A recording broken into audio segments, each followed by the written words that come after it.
पता नहीं कैसे कैसे घोटाले हैं, कहां कहां पर घोटाले हैं, कहां कहां पर माफियागिरी है। आपको मालूम होगा आपको कि वक्फ की संपत्ति का मतलब क्या है।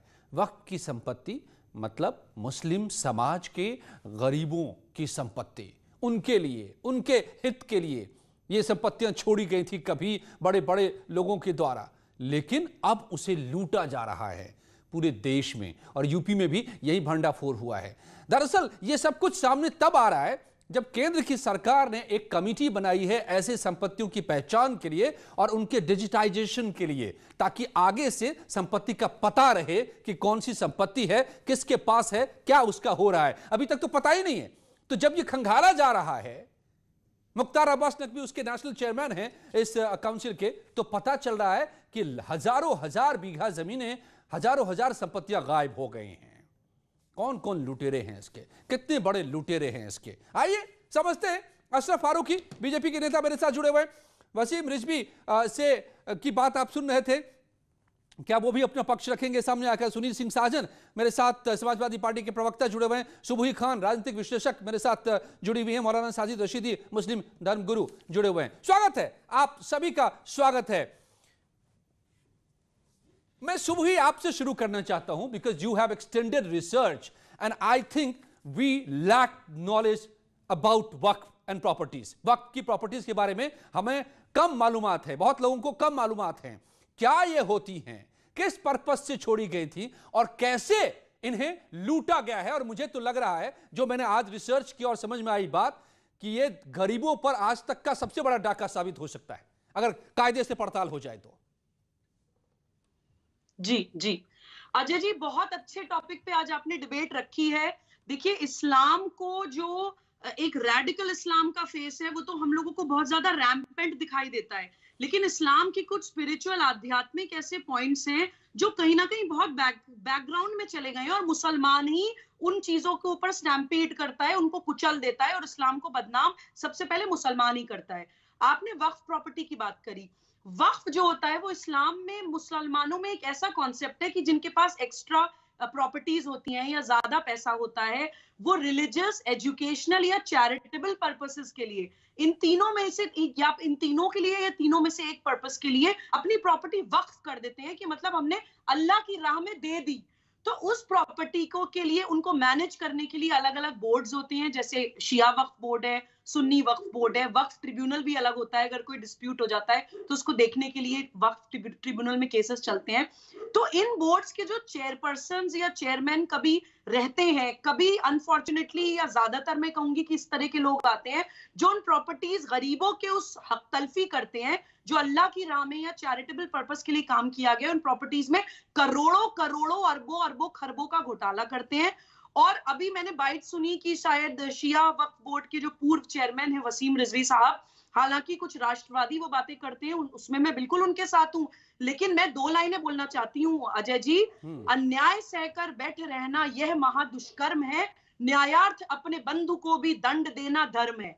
अगर आज वसीम रिजवी साहब को यह लग रहा है कि मैं तो राष्ट्रवाद की बात करता था, तो बीजेपी के राज में मेरे खिलाफ एफआईआर क्यों लॉन्च हुई है, तो उन्हें समझ लेना चाहिए कि बीजेपी को अगर आप उनके लिए कुछ बोलते थे या राष्ट्रवाद की बात करते थे तो आपके अपराधों पे पानी नहीं फेरेगी।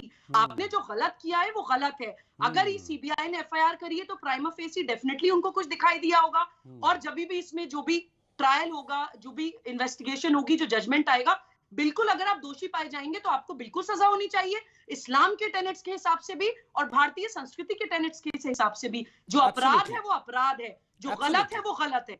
Absolutely. I'll come back to you again. मैं मौलाना साजिद रशीदी साहब को लाना चाहता हूँ। मौलाना साहब, तो मैं जितना समझ पाया हूँ, जितना सुबह ही बता रही थी कि जिनके पास ज़्यादा होता है ज़रूरत से, वो अल्लाह के नाम पर गरीबों के, समुदाय के, धर्म के फ़ायदे के लिए दान दे देते हैं, वक्फ कर देते हैं। ऐसी संपत्तियों से गरीबों का भला होगा, समाज का भला होगा।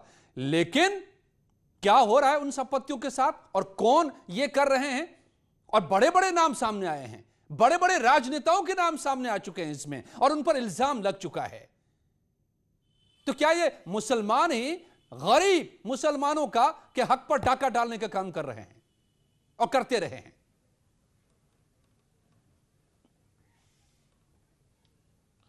देखिए अजय, हमें इस बात को समझ लेना चाहिए कि जितने भी देश में स्टेट्स वक्फ बोर्ड्स हैं वो सारे के सारे सरकारों के अधीन आते हैं।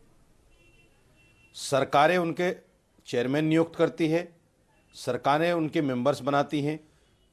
और ये घोटाला क्यों होता है इसकी जड़ में हमें जाना चाहिए। जी, घोटाला इसलिए होता है कि जो लोग पार्टी के नाम पर 10 साल 20 साल 15 साल से काम कर रहे होते हैं और उनको कोई ओहदा कोई मनसब नहीं मिल पाता, तो पार्टी कहीं कुछ लोगों को ऐसी जगहों पर जो मुस्लिम कम्युनिटी के लिए हैं, जैसे दिल्ली हज कमेटी है, उर्दू एकेडमी है या दिल्ली वक्फ बोर्ड है, ऐसी जगहों पर उनको डाल देती है, उनको ओहदा दे देती है। तो फिर ये लोग अपनी 20 साल की कसर निकालते हैं बैठकर। यूपी में जितना बड़ा घोटाला शिया प्रॉपर्टीज को लेकर हुआ है वो अभी खुलना बाकी है। अजय जी, बहुत सारी बातें सामने आएंगी और मैं पिछले कई साल से चिल्ला रहा हूं। जब भी वसीम रिजवी मेरे साथ डिबेट में होते थे, मैं जरूर कहता था कि इनकी फाइलें जब खुलेंगी तो लोग चकाचौंध हो जाएंगे। इनके ऊपर बहुत सारे केसेस हैं, मर्डर तक के केसेस हैं इनके ऊपर, रेप केसेस हैं इनके ऊपर। तो ये सारी चीजें खुलेंगी। अभी दिल्ली के अंदर भी वक्फ तो की वसीम बहुत साहब सारी को किसने प्रॉपर्टीज बिठाया हैं। था मौलाना और साहब? उसमें दिल्ली वसीम साहब को किसने बिठाया था यहां पर? जो भी उस वक्त की सरकार रही होगी। आपको मैं बता दूं, भाई, जो भी उस वक्त 2008 की में बैठे सरकार थे रही साहब। होगी, 2008 ही में बिठाती है, सरकार ही चेयरमैन बनाती है। जी, मैं बताऊं, बिल्कुल, सरकारी 2008 चेयरमैन में बनाते बैठे थे, 2008 से लेकर 2020 तक लगातार 12 साल से चेयरमैन थे। दो सरकारें आई और गई इस दौरान। चलिए, आपने कहा कि पॉलिटिक्स से आपने जोड़ा कि दरअसल ये सारे घोटाले की जड़ मैं थोड़ा हमारे देश में। मौलाना साहब, मैं आता हूं, सबको मैं एक बार करके जोड़ता हूं। आपने बड़ी इंपॉर्टेंट बात छेड़ दी है, तो पॉलिटिशियंस भी हमारे साथ हैं, उनको जोड़ लेता हूं। Again I will come back to you sir. हमारे देश में तो सारी घोटाले की जड़ में पॉलिटिशियन ही तो मिलते हैं खोदकर। सुनील सिंह साजन साहब, आप चौंक गए होंगे और आपको लग गया होगा कि अब आप तक भी आंच इसकी पहुंचेगी और पहुंच रही है।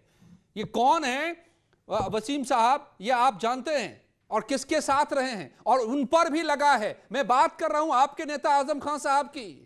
यतीम खाना जिसका आरोप है उन पर, यतीम खाने की जमीन जो वक्त की संपत्ति थी, उस पर रामपुर पब्लिक स्कूल बन गया एक ट्रस्ट के नाम पर। ऐसे ऐसे तो होते रहे हैं। क्या क्या ये है जड़ में सुनील सिंह साजन? नहीं, देखिए, मैं एक बात कहूंगा केवल कि वक्फ बोर्ड की जमीनें अगर किसी ने बेची हैं गलत तरीके से, मैं भी सुन रहा था, एक बहन बता रही थी, क्योंकि मुझे इस्लामिक बहुत जानकारी नहीं है, लेकिन अगर इस्लाम में जो लोग बड़े होते थे और वो अगर जमीन दान कर देते थे अल्लाह के नाम पे, ऊपर वाले के नाम पे, कि हमारे समाज के गरीब बच्चों के लिए, उनके भविष्य के लिए, उनकी तरक्की के लिए या किसी भी काम के लिए। और ये वसीम रिजवी जी, आपने कहा 2008 से लेकर के 2020 तक, मुझे लगता है इसमें बहुजन समाज पार्टी, समाजवादी पार्टी और भारतीय जनता पार्टी 3 सरकारें हैं। और वसीम रिजवी साहब ने बहुत राष्ट्रवादी बातें की होंगी।